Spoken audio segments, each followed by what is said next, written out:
Right. I think that can start, even though it's 1 minute earlier than we announced. Today's speaker is Václav Košař, our own from GLAMI, and he's going to be talking about the new language model from Google. With that, it's up to you. Thanks. Actually, I realized that there are these annoying. Okay, never mind. Okay, let's start. So today I would like to tell you like a summary and overview, give you overview of this Google Pathways language model, which is the latest, the currently biggest dense transformer. But I also promised to give you, for maybe beginners, some basic introduction into this area of research. So I would like to start with a short introduction, which is called How Computers Understood Humans. So basically, we had ideas since 1700s about possibility of generating texts, maybe talking to machines. For example, in Gulliver's Travels by Jonathan Swift, 1726. So in the text, in books, the book says, by his contrivance, the most ignorant person at a reasonable charge with a little bodily labor might write books in philosophy, poetry, politics, law, mathematics, and theology without the least assistance from genius or study. He then commanded 36 of the lads to read several lines softly as they appeared upon the frame. And that was basically Jonathan Swift kind of so seemingly making fun of Ramon Llull from 1232, who was born on 1232. Who was also thinking about possibility of using graphs and maybe generating knowledge based on some axioms. And of course, there were people even before that having similar ideas. So the ideas were there, but we didn't have enough compute and enough understanding of the computer science. And so if we wanted to ask computer questions about some and perform it to perform some tasks for us, we would first need to have an idea how to instruct the computer, how to represent the knowledge in the computer, and have some way to sort of simulate a thought process or some kind of execution to generate the answers. So this is what's the introduction about. What's this? Can I somehow hide this?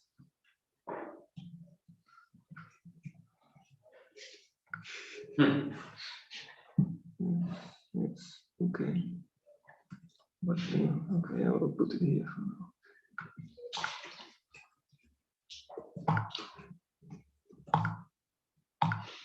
Okay, no, I cannot get rid of this. Meeting info, okay. Okay, it's fine.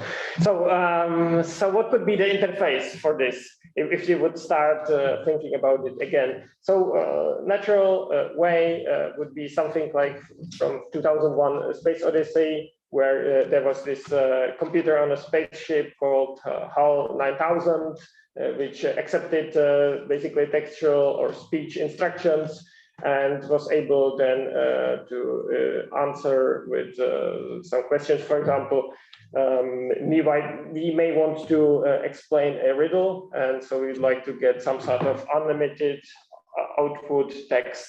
So how do we solve this? And the computer in HAL 9000, based on its knowledge stored in it, was able to generate answers. So now the next question would be, so we have some input interface. Now, how would we represent the knowledge?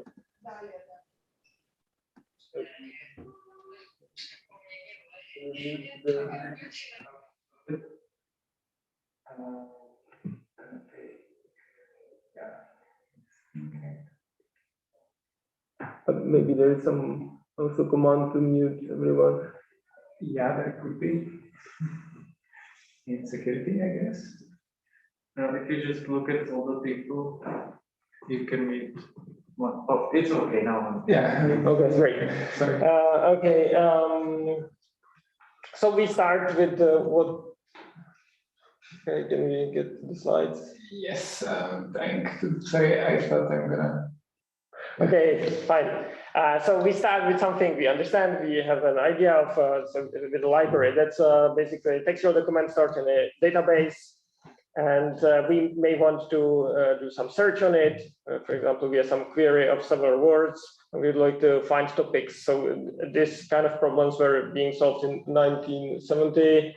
And basically what we can do is that within each document, we can count occurrences of words. The words are sort of discrete piece of information. And as well, we can count how the words occur in the document on the whole. In the whole data sets of the documents, store this information in sparse matrices, and then use methods that are, for example, called term frequency, inverse document frequency, or latent. And using this, we can do latent semantic analysis. That's basically this term frequency, inverse document frequency basically operates in such a way that we take each word in a query and weight it give each document a rank based on the sum of the occurrences of the query word in the document. That's the term frequency part, and by additional term which expresses how the word is selective or important. It basically says how often it occurs in documents. For example, some words are so appear so often, like be, that it makes no sense to consider them. And if we do that, we can then, for example, for each document and each of those important words, we can display such matrix as on the picture. And if we reorder the documents and words, we can, if there are distinct topics, we can achieve some sort of block diagonal, approximately block diagonal structure, meaning that there are some sort of words that cluster together, some documents that cluster together that probably have similar meaning, or they talk about similar things. So these kind of counting methods were one of the first approaches. Another way we could express the meaning of the words or express knowledge inside of the computers is that we could, instead of working at the document level, which is convenient because we don't need so much compute, we basically it's usually less documents, and if you need to, you can have like 100,000 documents or millions of documents, and then as well you need to have information about each word in the dictionary. It could be something 100,000 words. So computationally, it was probably I think it was simpler to start with vectors, but I'm not right now sure how we could prove that. So if we switch from the document level on the sentence level, for example, we run through the text having span of 10 words, we can then use methods that represent the actual words. So in a multi-dimensional space, basically, we define this word called vector as a point in the multi-dimensional space. It's basically an array of numbers, the number of dimensions we have. And so each 10K words in the vocabulary, we can represent it in 300-dimensional space. And because this 300 dimensions is much less than 10K count of the words in the vocabulary, each vector is sort of forced to fit next to each other. There isn't that much space actually. And we can then define tasks, how to actually fit those word vectors in this smaller dimensional space, and we can do it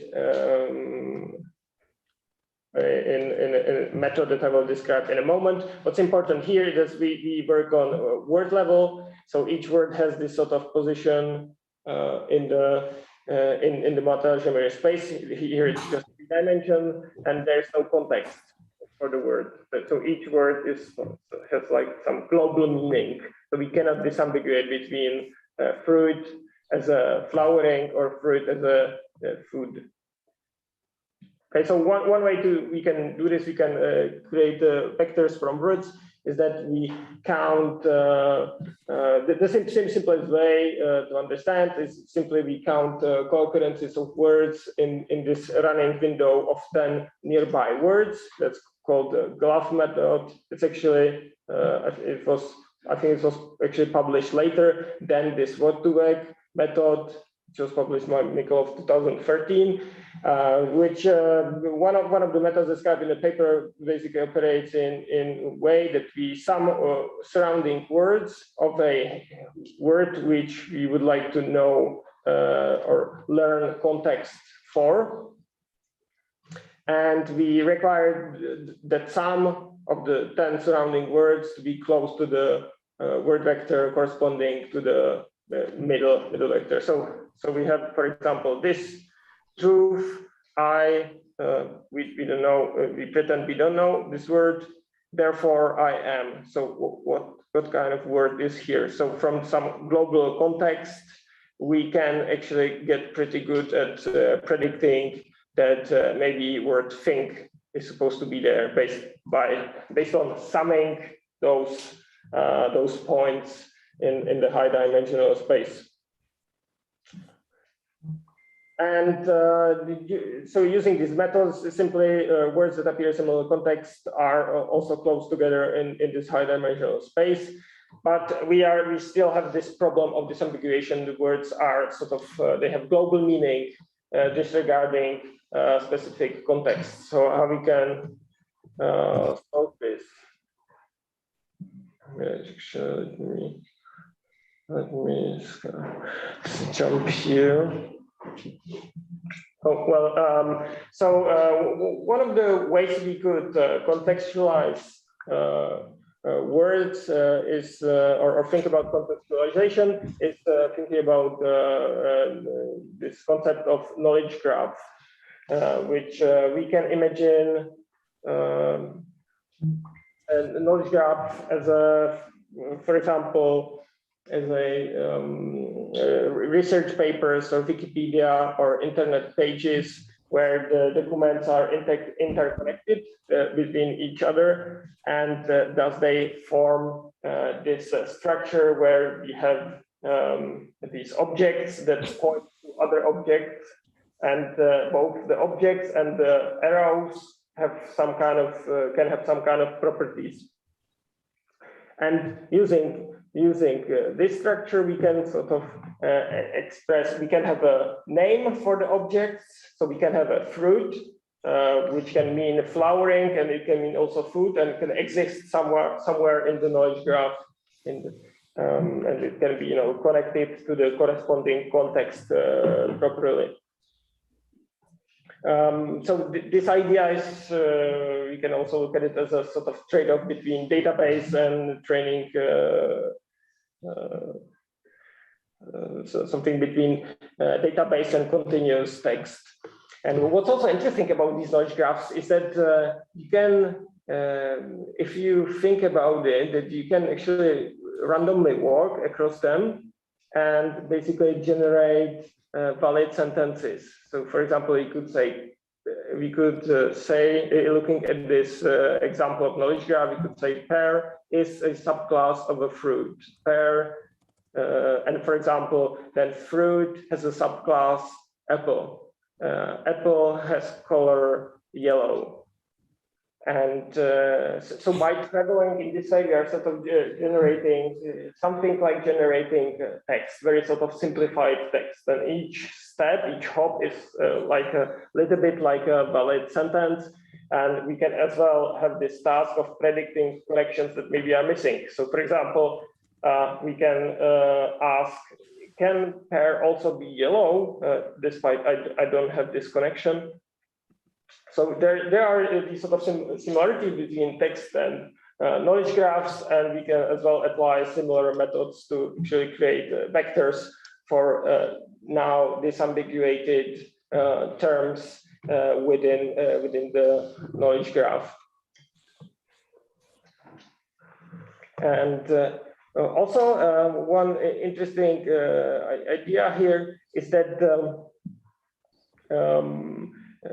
knowledge graphs can get very large very quickly. So we cannot actually express all knowledge in terms of a knowledge graph, because it would the number of connections would be simply too large.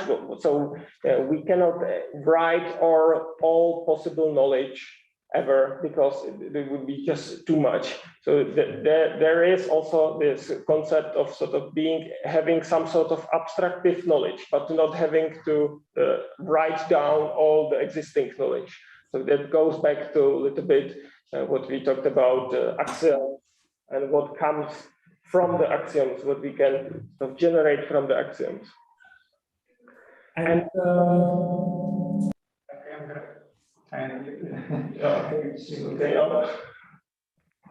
okay, so a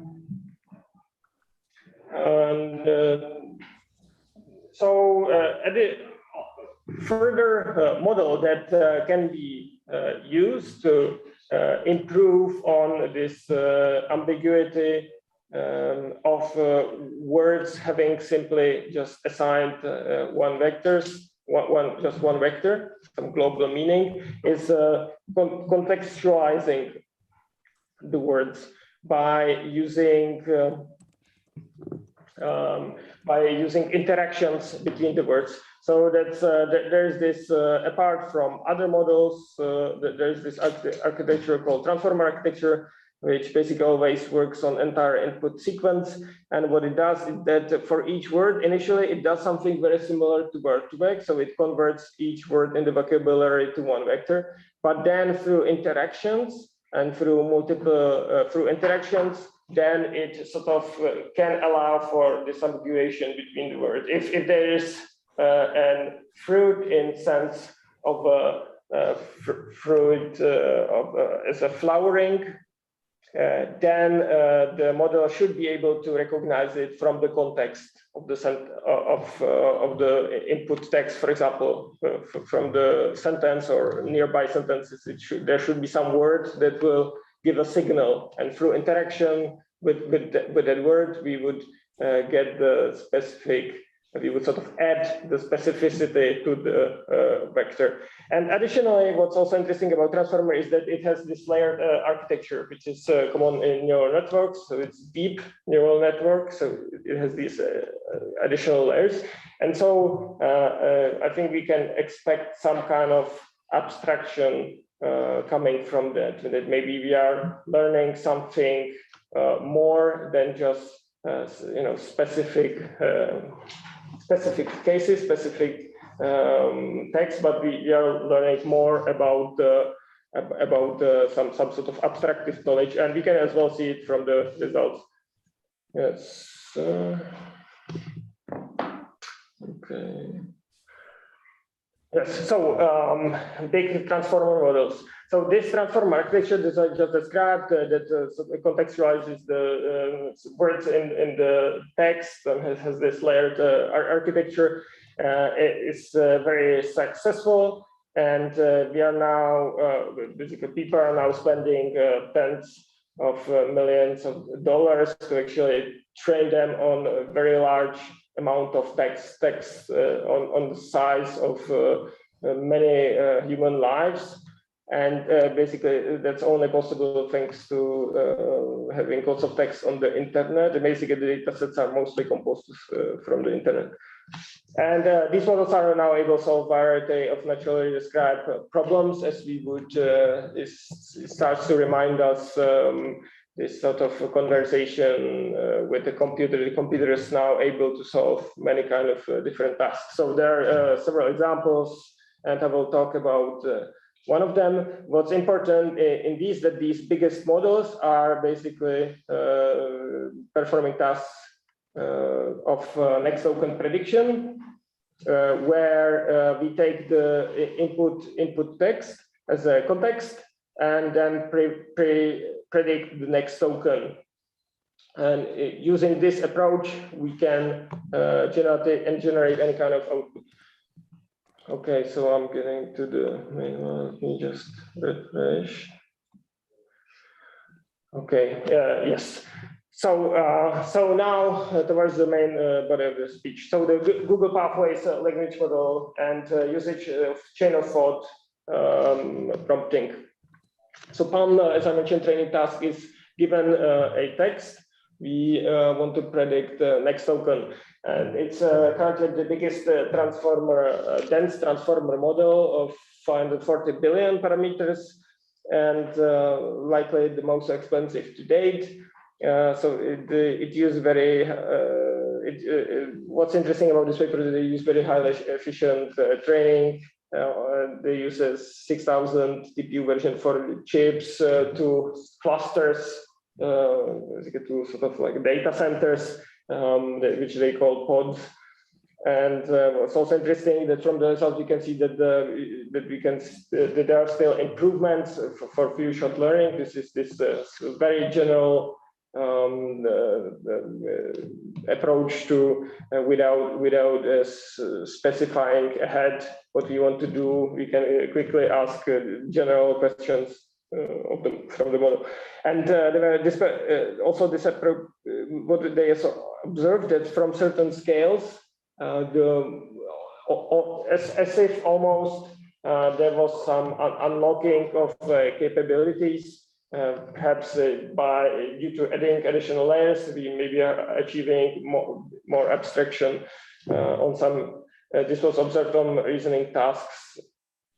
And yes, of course, there was also breakthrough performance. They achieved the outcome from average human on the grade school logic and math on this big benchmark, and outperforms also some fine-tuned models on multi-step reasoning. Also, what's interesting is that they used chain of thought prompting, which kind of simulates some kind of reasoning steps or inner monologue. The gains from scaling were bigger from 62 to 540, or the other way around?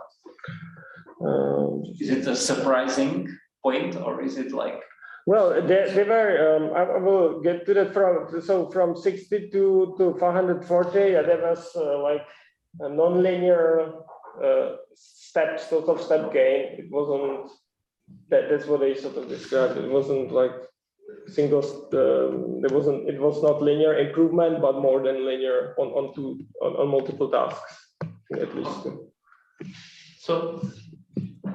So it improved more from 62 billion to 540 than from 8 to 62. It's It will be the unexpected result, right? I think we can say that. Let's have a look in a moment. But yes, I think approximately like they scaled the model 10x, but the improvement that it was non-linear. Yeah, it was bigger jump. So I think we will get there in a minute. So it has 540 billion parameters. That's 3 times bigger than GPT-3, which was 175 billion. But it's twice smaller than this switch transformer, which was 1 tera parameters. That's because this switch transformer is only sparsely activated. So, and just I think there was also a reality paper that shows that these mixture of experts model, which is the switch transformer example, will not scale as well, and then eventually the dense transformers will probably be giving us the best results, and that's why they probably decided not to try another dense transformer. For comparison, The human brain, number of human brain connections, it is around 100 trillion. So we are still not at kind of similar scale, but it doesn't seem that far now. It's like the most expensive model, around $10 million. GPT, but what's also interesting here that there are estimates that GPT-3 costs around $5 million. So that would mean it's just twice more. The cost is twice more, while the training time, training flops were much more. So I think five times more training flops. So if we look at the number of training flops, so GPT-3 is down here, while Palm is up here. So why is it's only twice as expensive? Is it because they don't have so many training steps, or? I think the efficiency and the machine costs are lower, and I think could be multiple things. But I haven't studied it in detail. But I think.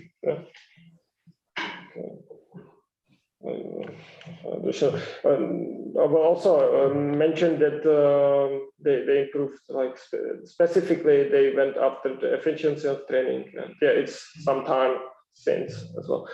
Okay, and like the second most costly in terms of these training flops. By the way, these are 2.5 iota flops, so I don't even know what is like iota. I think it's 10 to the 24. Actually, looked it up, but it's an unimaginable number. Aren't they billion of petaflops, right? Well, it says here billions of petaflops. Yeah, it's kind of funny. I don't. So 2.5 billions of petaflops are 2.5 iotaflops. Yes. But billions of petaflops, well, iotaflops.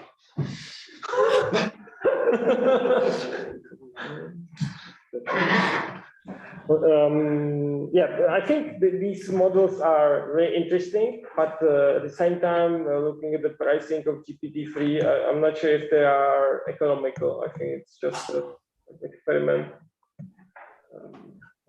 Perhaps in future somehow. Yeah, so quickly zero shot versus few shot prompting versus fine tuning. So zero shot. So in this language model, the input is the input text, and we can sort of tell the model. This would be first thing we would do: just translate this word from English to French, and then say, okay, cheese equals something, and then we expect the model to generate the translation. So this is zero shot. One shot would be that we would provide one example of the translation. So there is a sea otter to Luther de Mer. I'm not sure how to pronounce it. And then we ask for the translation of cheese. So that's one shot, and few shots we get more demonstrations.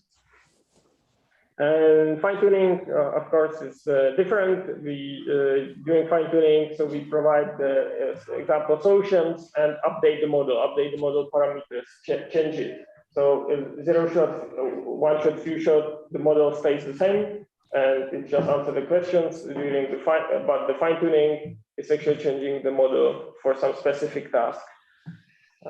This is also an interesting aspect of these models, that they are actually trained on just predicting the next token,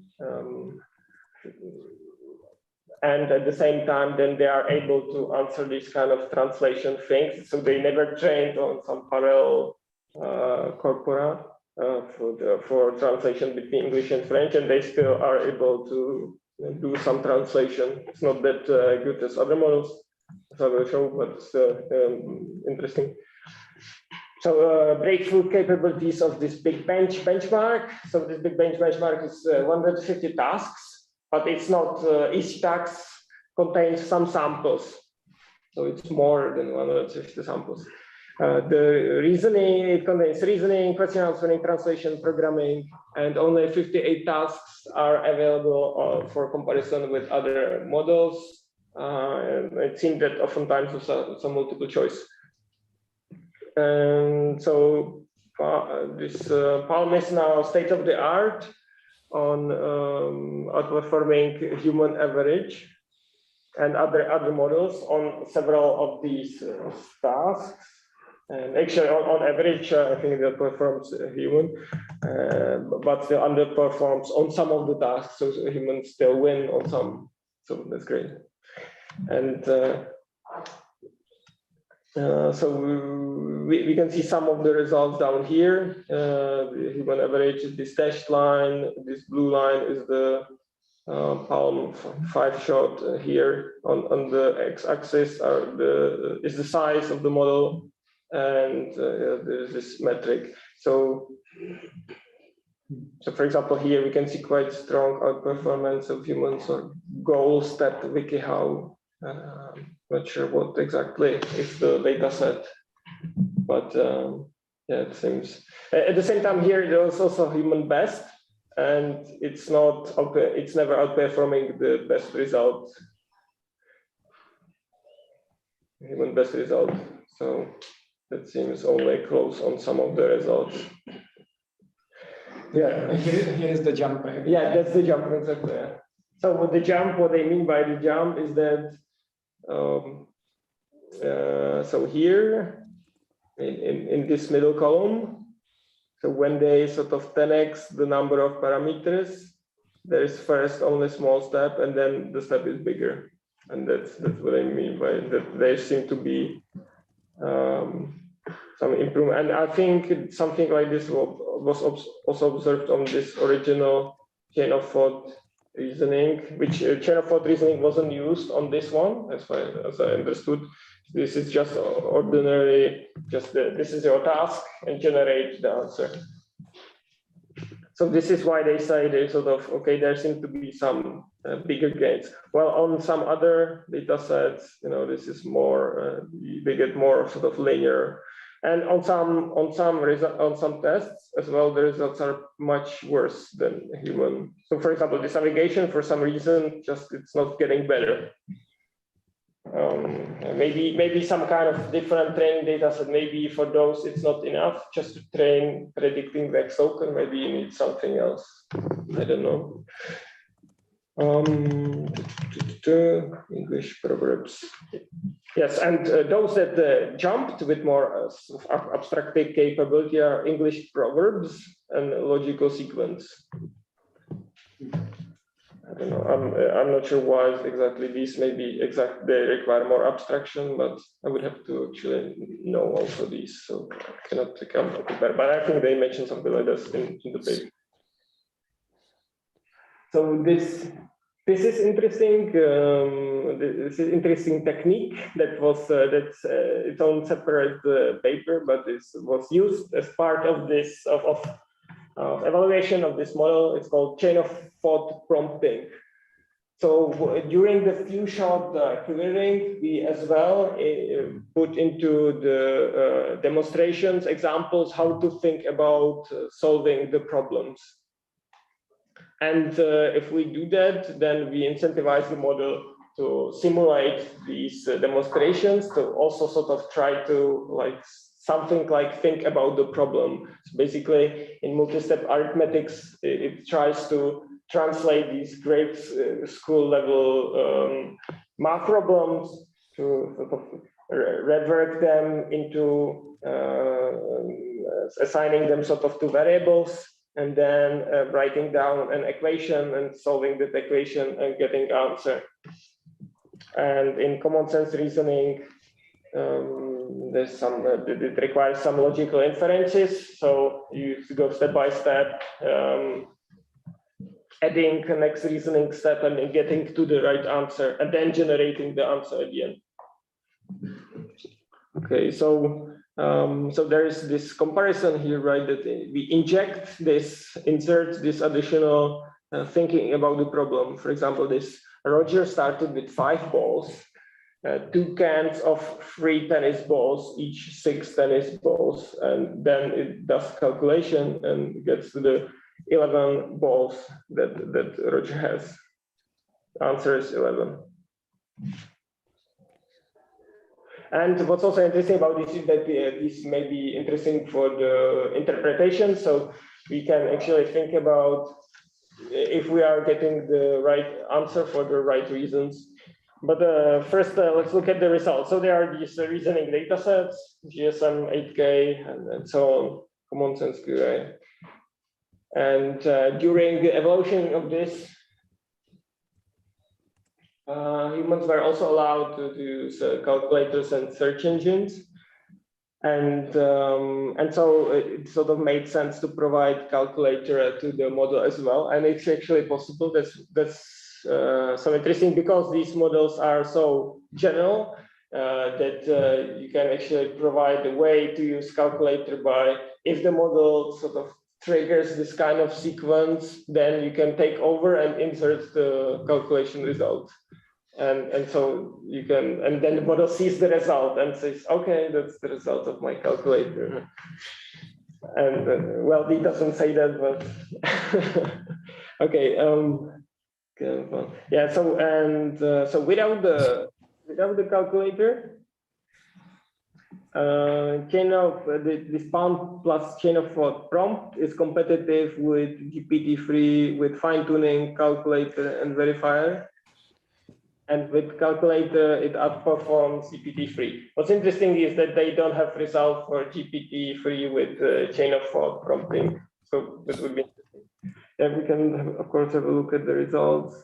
And we can as well have a look at, does the chain of thought prompting actually help? Like, does this sentence, does this technique make sense? Like, is it actually helpful to try to simulate reasoning steps?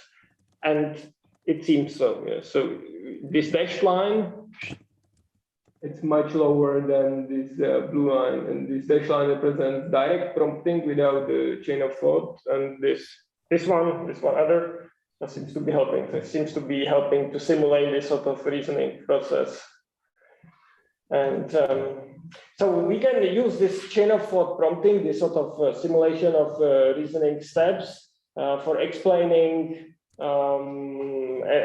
exactly the answers. Did we get the right reasons as well as the right answer? And you can interpret it. And so I did as well a little bit small, tiny experiment with GPT-3. So with the paper, they use two-shot prompting with greedy decoding. And what I did the same on GPT-3. I just configured zero temperature.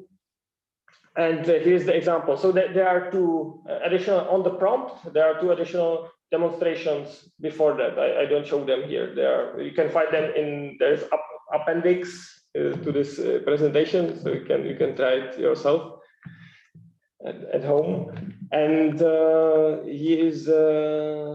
this is the question. So the input is, and the goal is to answer this question using the chain of thought prompting.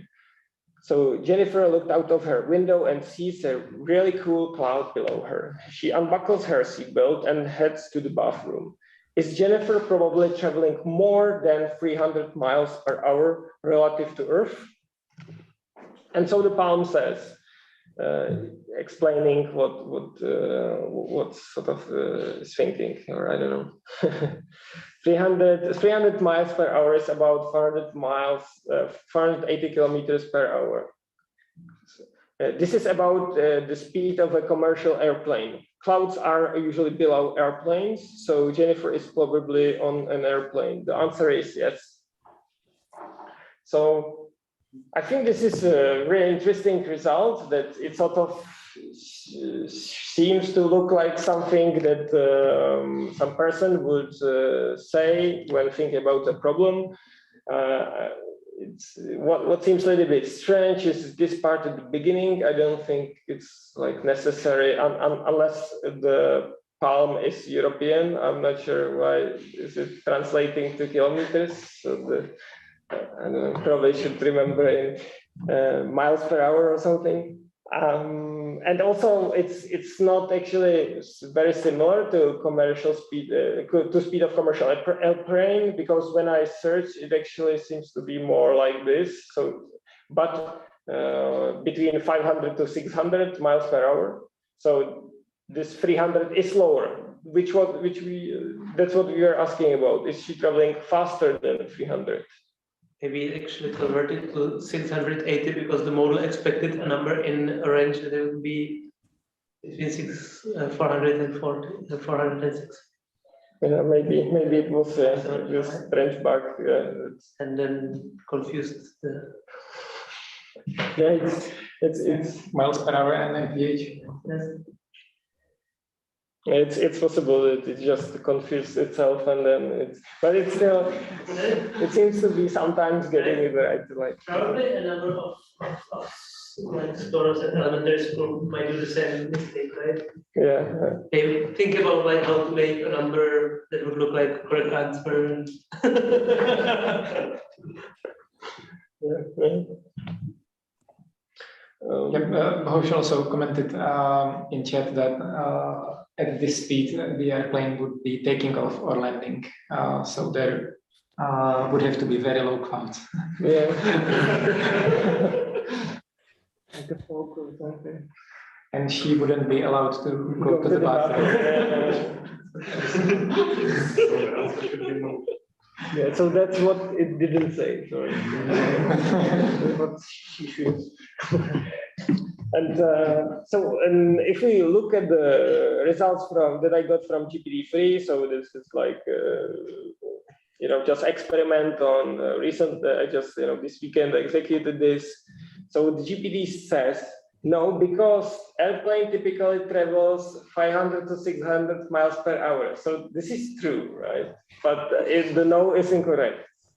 Like this is true, but it's incorrect to say no because we ask that it needs to be more than 300 miles per hour, which is yes.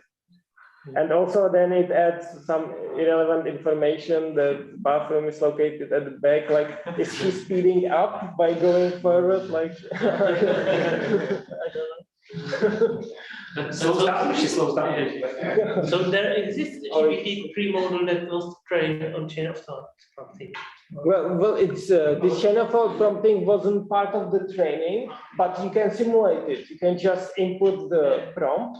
You can say, okay, try to use this chain of thought, and it will simulate it by just using the prompt. So you can try more, and can show just for $5 million we can trade it. Try some exactly. Well, it costed me. This costed me around $0.1. I had to do lots of like correct ones. But I think they are not making money. Like it seems like impossible that I'm querying their huge supercomputer, and yeah, I will show you how crazy computers those are. So Palm on coding tasks. So here it achieves interesting results. Of course, it's against much smaller models, so it's kind of unfair. Like this Goliath is just smashing these tiny models, but yeah. So without fine tuning, with very small amount of code in the data, it outperformed this 12 billion model. And with fine tuning, it outperformed. I think this was the previous state of the art. I think on this DaVinci Codex. And who has 3%? Is it OpenAI had 3% data set, or is it Palm who had 3%? Yes, sorry, this is ambiguous. It's Palm had only 3% of the training data of the Codex. So the Codex is very specialized architecture. I think what they do is they generate lots of solutions. They find solutions that cluster together, that they sample from that, and they run lots of examples from that. I think they don't do this on Palm, but they, yeah. And so what are the results in the table? So I suppose it's not that like 84% it makes a perfect code, right? 88.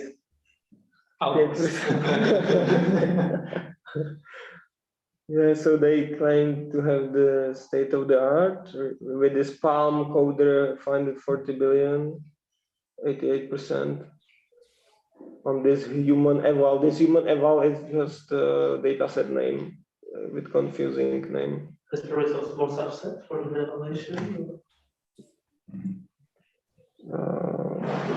Is there any that after fine tuning they get worse results than without fine tuning? On Python. It's very natural Python. It's very expressive. Right? Oh, I see. Yeah, for sure, it's weird. I see. Yes. Oh, yeah, I see what you mean. There are multiple results. Right?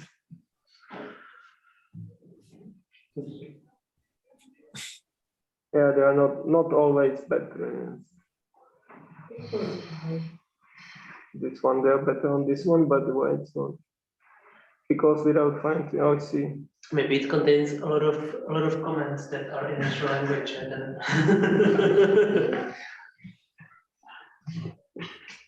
Okay, so next. Can I ask how is the coding task evaluated? Is it like some percentage of unit tests that pass and like some examples or?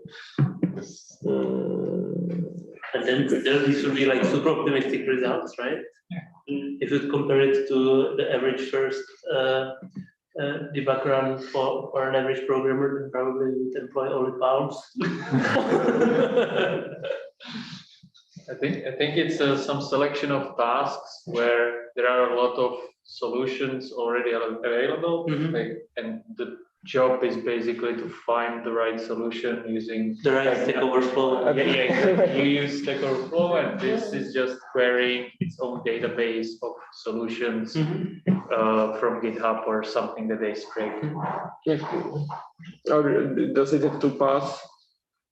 I'm not sure if it has to match exactly some solution. I think, isn't it that it has to pass some sort of test set which is not visible, that for each of the algorithm there are lots of test examples that are visible only at and if it passes then it's correct.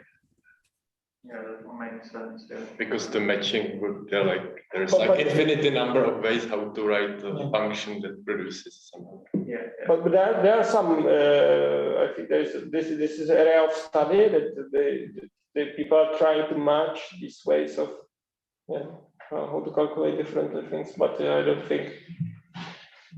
Yeah, I don't think they're doing that. Yeah, so and because there are so many possible options, probably it has to look at passing some inputs to the algorithm and checking the outputs are correct on the huge number of examples, such that it's impossible to make it incorrect, and testing boundary conditions and so like edge cases. That's probably how it is. And yeah, they use few shot, right? So it means that they really they get. If I understand correctly, they should be getting the right results like first time. Well, few shot doesn't necessarily mean that they run the few shot just once. Well, okay, I don't have much detail on this part. So they also evaluated on other tasks. Usually they get state of the art on some few shot in few shot competitions, but it's but they are not very competitive with fine-tuned models. For example, in summarizations, they quite unperform to fine-tuned models. And at the same time, it may be a question if this summarization is not somehow biased, if there is like good definition of what is the best summarization. But yeah, I don't have that much details on this. And there's multilingual question answering. Again, there are some specialized architectures fine-tuned on the results. And if they fine-tune, they get competitive, but with just few shot, they underperform other models. Okay, so what's the architecture? So it's basically a standard transformer. It has this task for next of code prediction. So in that it's similar to GPT-3, but it's a very standard up to a couple of these things. So they use a modified feed-forward layer. So instead of feed-forward, which is a standard feed-forward that uses ReLU, you just have this sort of linear ReLU with some weight matrix. Here they multiply from right to left, I think. And so instead of this one, they use something called swish glue, which is gated, and they get, the improvement is not huge. It seems to be just a couple of %, but apparently it helps. So they do it. So if this modification uses this gated linear unit, where gated linear units is sort of sigmoid controlled output that this sigmoid can allow passing through or limiting some other type of output. So for example, here the full description is this swish based on this sort of transformation of the vector is sort of controlling this other transformation of the input sequence. Plus there's some additional weight matrix after that, and here there's this tensor product which is used in these gated linear units. The swish activation is just something like ReLU but soft. It just has this similar shape, but it's slightly negative on those below 0. So this is this weird modification. I don't think it's like a huge change. Like it seems just a minor thing. Here, what's more interesting is this parallel attention, which the parallel attention and feed-forward layer. So this helps you get around 15% speed up by executing in parallel this attention layer and this feed-forward. Normally they are sequential, then you can execute them in parallel. And they got inspired by this GPT-J, which is this open source version of GPT, which was trained. I think it's fully published code, and you can get access to it. It's quite cheap, or I'm not sure actually. I haven't used it, but it's probably cheaper. It's open source. Okay, you can even download the weights. So. Yes. Oh, okay. So this was one of the improvements that they really need. They need all the parallelization they can get.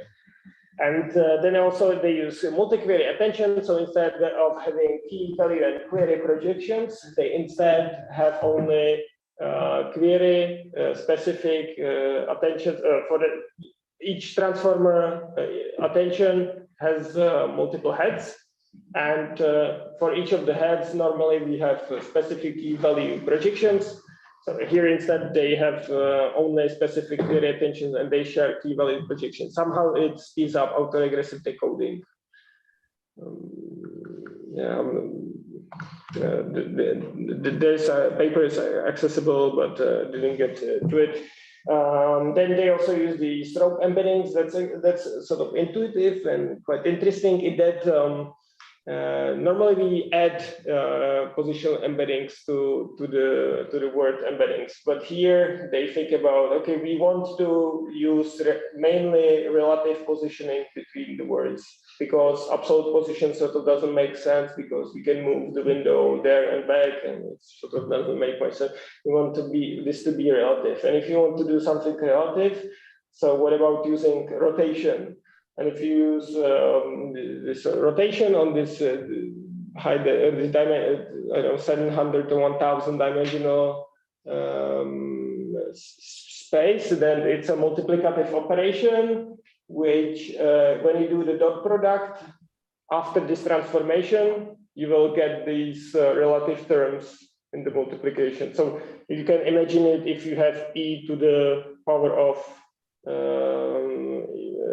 if you take exponential of, I'm not sure how to this complex. If you take this complex number e to the power of I and angle, then and if you multiply these two, you will get the difference or addition in the exponent, and that's how it works. And so simple, intuitive, probably. I think it improves again like a couple %, but it's interesting. Especially it helps on long sequences. Basically, they mix they use this route rotation on nearby dimensions. And this is the basic idea of this rotational matrix. Training data set, 700 billion tokens of high quality text. So this is not the biggest data set. It's more that they cleaned it up a lot. For example, there's this 5 trillion private data set, 5 trillion token massive text, which was used in DeepMind. They use it, I think, for GOPFA and retro transformer. And so that one was bigger. GPT-3 is just I don't know, twice and something smaller data set. MT Megatron Turing. So it's still large, but yeah, not the biggest. It seems to be around 100 billion human days, if I calculate correctly. It's if we take 200 words per minute, and we have 700 billion words, it's lots of time. And so it's like this is really unnatural, right? In this learning that that humans, I guess, they have some kind of inductive biases that they are able to learn, faster than so much stuff. So it's 50% social. It's mostly internet of these data sets. So previously I thought that it's more books, but actually it's more internet, like books. It's just a small number. I'm not sure if it's due to copyright. I don't know, somebody else, but it's just the books just form a small amount. Yeah, it's probably not reproducible. Training requirements. So this is a gigantic model. Maybe you could somehow build one computer, but it would be like incredibly expensive. And you would like to, instead of some sort of irreplaceable parts, have easier cooling and so on. Okay, we have 1 hour, right? Okay, so we'll speed up a little bit. So, and you need these 10 to the 24 teraflops. So this requires parallelization. As mentioned, they use 2 clusters. Those clusters are connected with the data center network. And in each cluster, you have these hosts. They are displayed over here. And then you have these chips, which are interconnected in some great connection. Each host, I think, has some specific chips it works on. And it has part of the model stored in it. And I will describe the parallelization in a moment. So in each of the clusters, you can do 1 exaflop. They have 700 of those hosts, so there are 700 of these, and 3,000 chips in each data center. And so we need to somehow split the work. So in parallel computing, we trade off compute, memory, and connection throughput. So you can do crazy parallelization, but if the communication will be too slow, it just will not make sense. And what kind of parallelizations we can do? So they sort of mirror these 3 dimensions. So you can do data parallelism. So you split the batches between different workers. Tensor model parallelism, you split the model, even across the layers. You can do this. For example, you can split this feed forward away from each of the heads of the attention. So you can put it separately. But within a layer, they don't have to wait for each other. And then there is this pipeline mechanism that you can take separated by layers. And then once you calculate the activations, you pass it to the next layer, which are on different machine, and then you calculate, and then you have to also go back. This pipeline mechanism was used for Megatron Turing, and has the issue that sometimes the machines have to wait for each other. Like it has to wait for the backward pass as well. And this causes inefficiencies. So again, the training infrastructure, how they split it up. So they have this 2D parallelism, so they have the data parallel. So one model is in one cluster, another model copies in another cluster. They do this batch, one batch. And on each cluster they separated in 12 parts, 250 parts. They separate the data set in each cluster. And after each update, they in each cluster they exchange the hosts themselves, communicate with the corresponding host in another cluster, and exchange information around 1 GB of data about the gradients. And at the end of one step, they have same copies of the models on both data centers, and they sort of go like this. And they probably can. Maybe they can add more of these clusters, these pods, and just train bigger. Of course, there's this bottleneck of data network. Yeah. Training efficiency, so they're able to compare to the maximum throughput. Their observed throughput was better, so that means that parallelization costs were lower. So they achieved that 50% of the time the machines were actually calculating something. Right? That's like the communication is expensive here. So there's a problem. Okay, and that's all I have with about this model, about this pathways language model. And any questions? So everybody is allowed to unmute.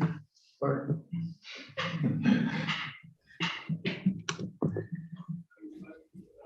I'm sorry, did you have a question, Marco? I just wanted to thank for the nice presentation. I remember from another huge unsupervised train model from Facebook, but it was visual. I forgot the name. They use the trick where you discard some activations on the way, like sort of roughly square root of depth you store and the rest you discard, and with this you could save memory. I would wonder whether they would use the same trick here, like it was an important ingredient there. But it's random knowledge of mine. Interesting. I think in some cases you can recompute some of the activations, like in the reformer, and they use this reversible that you can calculate. You don't have to memorize everything. That you can recalculate some of the. You can recalculate the cost of twice. You essentially compute forward past twice and save significant portion of memory. Like it could be even a lot in square root. I don't know. Yeah.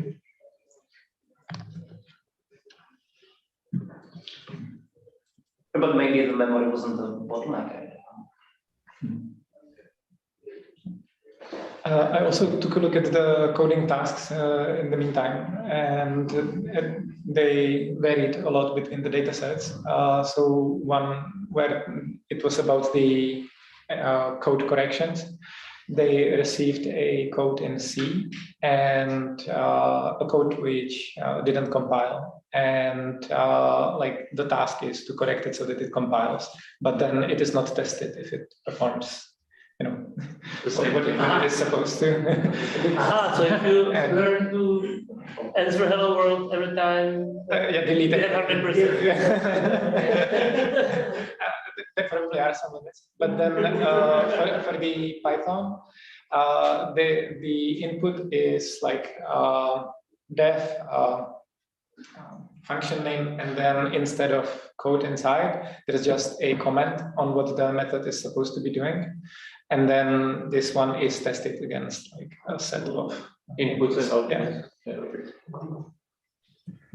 But the percentages are then very different between the tasks, not really comparable.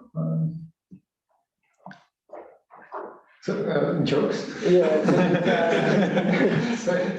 This is GPT-3 results. I don't have results from Palm. I can look it up, but there are more jokes in the paper. Well, this one it's not that. Yeah. So this is the prompt, how it looks, right? So you say, explain these jokes, and then you give one example, and then you provide some kind of explanation. So for example, problem with kleptomaniacs is that they always take things literally. And the explanation is this is written by human. So the explanation is joke is a wordplay, taking things literally is someone and so on and so on. And yeah, there are some other two jokes. And then the model is asked to explain this one.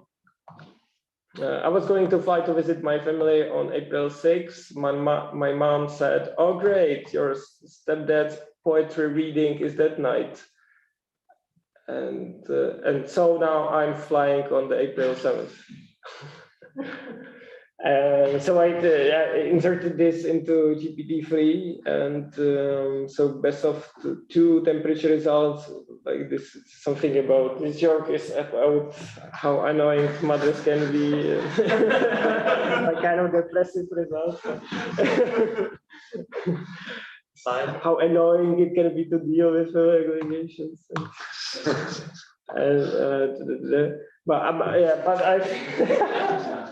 But I think in the palm there was something more, I think reasonable. Yeah, I can go to. Yeah, I can find it. Any other questions? Maybe do you know what was the tokenization mechanism they used? Was it like some novel approach or was it some standard tokenization?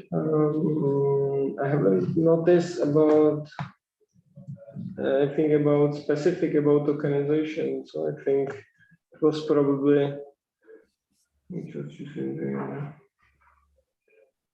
I think there wasn't something special, but I think it was recently some paper we used some special tokenization. Was it this chinchilla or? In the blog, I found that there are some subtleties that in the blog they explain they code white spaces, which is important for coding tasks like Python. Okay. White spaces are important. They have to represent that, and that they represent numbers explicitly, digit by digit. And also, there is no loss. That out of vocabulary words are split into Unicodes, and each Unicode into bytes or something like that. I'm not sure how that standard or non-standard is. They have to be careful. Yeah, good point. So an existing vocabulary sentence piece. I'm not sure why it wasn't. I need to find it where it was because. Yeah, and so this is the explanation from Palm. The joke. The joke is that speaker's mother is trying to get them to go to their dad's poetry reading, but the speaker doesn't want to go, so they are changing their flight today after the poetry. That's pretty good, I think. Sharing a joke is never good. That's true. I tried 10,000.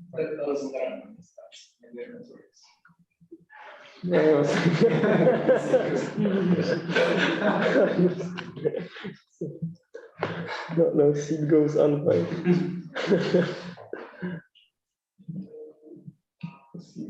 The number that is used to initialize good seed is the number that produces good random generator. The phrase good seed goes. Yeah, that's pretty good. Yeah, it's definitely. I think we can see like improvement beyond just numbers, just looking at the text. I would have a question maybe where I didn't find the answer in the paper. Is the code at more public? I don't think, no, I think it's not public, but since I don't think it's public. That's the I mean, it's a $10 million asset. But it's, I think the architecture, they mentioned that it's not special. I think what would be interesting, the training code probably would be very interesting about it. Yeah, maybe The this order would be nice. It's like a generic understanding. And I mean, the tricks are described there, and they use some other papers. Maybe the tricks are described in the other papers. And do you know if they're planning some API like similar to GPT-3 or something? I haven't I haven't see somebody there now. I don't think that they would be selling. I guess they will be looking for some utilization for this. I'm not sure if they use some of the previous models. I haven't read it. Like, is there some practical usage in Google? BERT for the search. Yeah, but the BERT is much smaller. Maybe, yeah, maybe sort of they will start generating web pages. So. They will finally stop relying on those website writers. Replacing software engineers. Self-executed Google rewrite code. If there are no more questions, I have one organizational thing. The next times are going to be in May on the 17th. There is going to be an event on meetup.com as usual, and the next times are going to be by Jonas Kretofil, who is here today. He's from a company called Parrot, right? And I don't know if you want to say something about it, or if we'll leave it for next time. Yeah, it's still work in progress, but I will probably talk about, because we deal mostly with speech signals and like speech-to-text models. So we'd like to talk about like speech transformers. Maybe there will be some parallels with today's talks, and maybe there are some related problems that we are trying to solve with the speech route. Great. Great. So on 17th. And last but not least, thank you everyone for coming. It's great that you all take the time out of your schedules, and we get to talk to you as well. And thank you, Vašek, for the great presentation. And we will provide the presentation yes. into the description of the meetup. And to the video in the descriptions, there's going to be a link to the presentation. Yes. Great.